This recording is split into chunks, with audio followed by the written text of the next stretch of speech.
May mga batang 90s pa dito? Kamusta kayo? Kamusta tayo? Alam niyo, sa totoo lang tayo may pinakamasayang kabataan. Tayo yung mga kabataan noon na napakababaw ng kaligayahan. Tayo yung mga batang batak sa arawan kahit napagalitan ng magulang, okay lang basta makipaglaro sa mga kaibigan. Di natin alam kung ano yung teknolohiya. Di natin alam kung ano yung cellphone. Di natin kilala si Coco Melon. Kontento na tayo sa mga laruan natin at sa kung ano yung meron. Tayo yung mga batang napakasimple lang ng kaligayahan.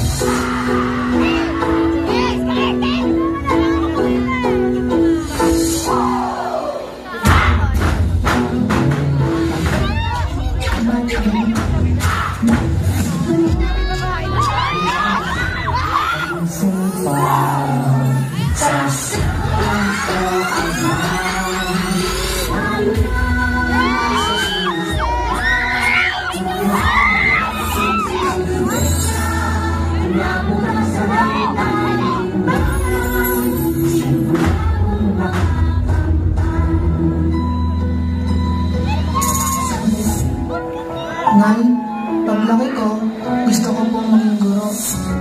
Ang Hirayang Manowari ay sinaunang katagang-Tagalog na nagtataglay ng retorikal na kahulugan na it's really grounding mo ang iyong pangarap.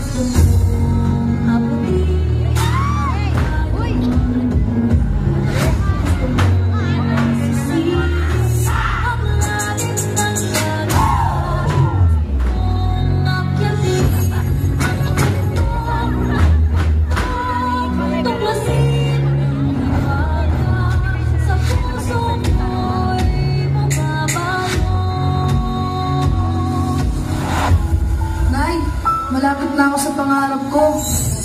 Nay, masarap po akong ganap na gulo.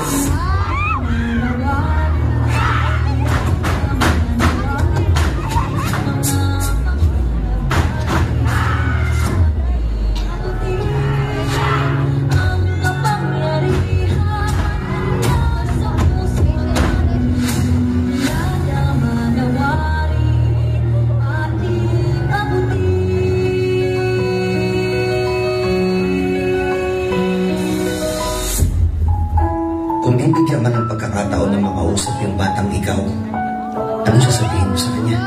Ano ba yung kwento mo sa kanya?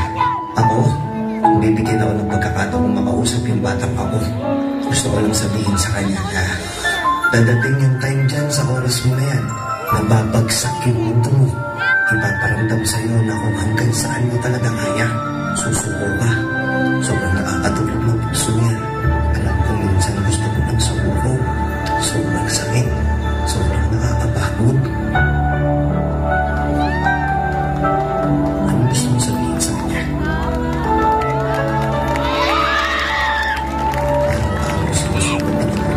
Siguro kaya nung bata tayo, pinapatulog tayo sa hapon kasi kapag tumanda ka na, mamamalbos ka na tulog.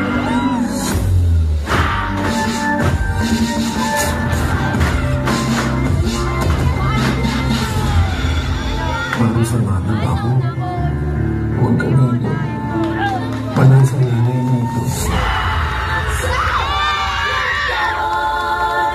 Sa aking buhay.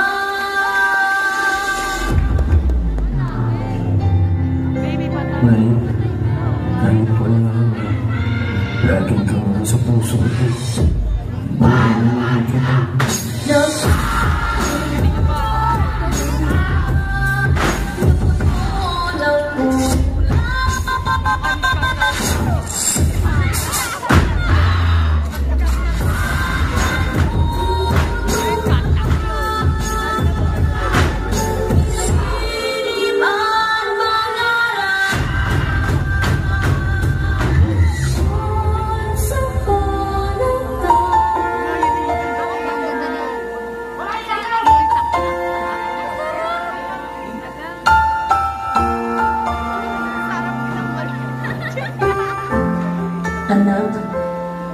Isa kang malaking pagpapalang ipinagkaloob ng Diyos sa amin ng Papa mo. Sana'y maaralan mo itong mga bilin ko sa iyo. Hindi sa lahat ng panahon ay kasama mo kami ng Papa mo. Darating ang panahon at kaming dalawa ay tatanda at babalik na sa ating Panginoon. Tandaan mo anak na ikaw ang pinakamagandang nangyari sa aking buhay. Mahal na mahal kita at hindi magbabago kahit kailan. Nagmamahal, Mama.